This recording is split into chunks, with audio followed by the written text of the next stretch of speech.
बात अमेरिका की करते हैं, जहां वॉशिंगटन डीसी में व्हाइट हाउस के पास एक आतंकी हमला हुआ है। यह बड़ी खबर आपको बता रहे हैं। अमेरिकी राष्ट्रपति डोनाल्ड ट्रंप का आवास महज 300 मीटर दूरी पर गोलीबारी होती है और 2 नेशनल गार्ड्स गंभीर रूप से जख्मी हो गए। अब यह हमला स्थानीय समय के मुताबिक दोपहर 2:15 पर किया गया और गोलीबारी के तुरंत बाद सुरक्षा बल मोर्चा संभाल लेते हैं, आरोपित को दबोचते हैं और इस घटना के बाद आसपास के दफ्तरों और इमारतों को तुरंत बंद भी करवा दिया गया। यह बड़ी खबर आपको बता रहे हैं। आरोपित की पहचान हो गई है। जो तस्वीर आप देख रहे हैं, यह वही आरोपित है जो बताया जा रहा है जिसने फायरिंग की। रहमानतुल्लाह लकनवाल नाम के अफगानी नागरिक के रूप में इसकी पहचान हुई है। सुरक्षा बलों ने इसे पकड़ लिया है और यह भी बताया जा रहा है कि वो 2021 में अमेरिका पहुंचा था। डोनाल्ड ट्रंप ने इसे आतंकी हमला घोषित किया है। गिरफ्तार आतंकी का नाम रहमानतुल्लाह लकनवाल बताया जा रहा है। आसपास की इमारतों को, घरों को तुरंत बंद करवा दिया गया था। फिर अमेरिकी राष्ट्रपति आते हैं और वो इसको आतंकी हमला घोषित करते हैं।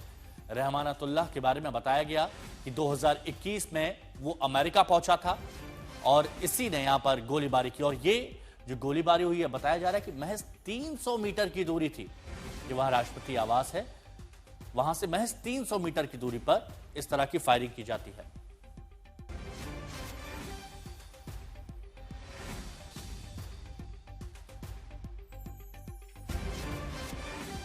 तो अमेरिका में राष्ट्रपति आवास के पास यह आतंकी हमला होता है। हर तरफ हड़कंप सा मच जाता है। वॉशिंगटन डीसी में हुए हमले को अमेरिकी राष्ट्रपति डोनाल्ड ट्रंप ने आतंकी हमला करार दिया। डोनाल्ड ट्रंप कहते हैं कि यह पूरे राष्ट्र के खिलाफ अपराध है, यह मानवता के खिलाफ अपराध है। आरोपित इसकी भारी भरकम कीमत भी चुकाएगा। This heinous assault was an act of evil, an act of hatred, and an act of terror. It was a crime against our entire nation. It was a crime against humanity. The hearts of all Americans tonight are with those 2 members of the West Virginia National Guard and their families. The love of our entire country is pouring out for them, and we are lifting them up in our prayers. We'll make America totally safe again, and we will bring the perpetrator of this barbaric attack to swift and certain justice if the bullets going in the opposite direction haven't already done that. During this time of the year when we gather at home with loved ones, these 2 patriots were wearing the uniform of our country, patrolling the streets of our capital. They had taken a selfless oath to defend our nation against all enemies, foreign and domestic. And that is exactly what they were doing when they were gunned down in a savage attack. I want to express my extraordinary gratitude to every member of the United States military who is deployed tonight at home and abroad. I also want to thank the Secret Service and the D.C. Metropolitan Police Department for their work today. This Thanksgiving, I ask every family to say a prayer for the 2 great heroes who were so horribly shot, and for their loved ones. Please say a prayer. तो 2 guards के बारे में अमेरिकी राष्ट्रपति बात कर रहे थे कि जब त्योहारों का मौसम, एक तरह से एक खुशनुमा मौसम में 2 गार्ड्स वहां रखवाली कर रहे होते हैं, वहां देश की रक्षा कर रहे होते हैं और उसी वक्त फायरिंग हो जाती है। वो जज्बा अपना दिखाते हैं। अब यहां पर देखिए, वॉशिंगटन डीसी में जब आतंकी हमला हुआ उस वक्त की तस्वीर, और उसी को अमेरिकी राष्ट्रपति डोनाल्ड ट्रंप बता रहे थे कि देश की सुरक्षा में 2 जवान घायल हुए, सभी लोग उनके लिए प्रार्थना करें। मेट्रो स्टेशन के पास फायरिंग होती है, जो घायल होता है उनकी भी तस्वीर आपको दिखाई। और तीसरी जो तस्वीर आप देख रहे हैं, यह है आतंकी रहमानतुल्लाह, जिसके बारे में बताया जा रहा है 2021 में वो अमेरिका आया था। गिरफ्तार कर लिया गया है, पूछताछ की जा रही है। ट्रंप इसे टेरर अटैक बता रहे हैं।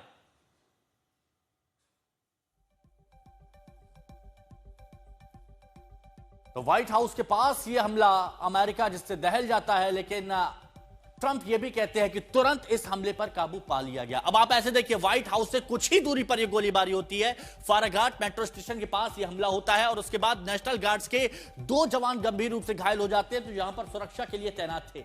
अफगानी हमलावर जिसके बारे में बात की जा रही है, ये नाम देखिए, रहमानतुल्लाह, गिरफ्तार कर लिया जाता है और डोनाल्ड ट्रंप इसे आतंकी हमला करार देते हैं। रहमानतुल्लाह 2021 में आया था। फिर आपको बता रहे हैं, वॉशिंगटन डीसी की सुरक्षा बढ़ाने का भी निर्देश अमेरिकी राष्ट्रपति डोनाल्ड ट्रंप की तरफ से दे दिया गया है। तो पूरा सीक्वेंस यहां पर हमने आपको बताया। अब आप समझिए, 29 साल का अफगानी हमलावर ये गिरफ्तार हुआ है। ये वो शख्स है जिसके बारे में बात की जा रही है। नाम इसका क्या है? रहमानुल्लाह लखनवाल। और यही शख्स है जो अचानक गोलियां चलाता है और ताबड़तोड़ फायरिंग होती है और उस फायरिंग में 2 गार्ड्स घायल हो जाते हैं। 2021 में अमेरिका में दाखिल हुआ था। ऑपरेशन एलाइज वेलकम के तहत ये अमेरिका आया था। अफगान नागरिक के तौर पर इसने शरण ली थी। ये वो शख्स है, 21 साल का, आप समझिए 29 साल का ये अफगानी हमलावर। और अमेरिका में हुआ आतंकी हमले की ज्यादा जानकारी के लिए हमारे संवाददाता रोहित शर्मा सीधे वॉशिंगटन डीसी से इस वक्त हमारे साथ में जुड़ रहे हैं।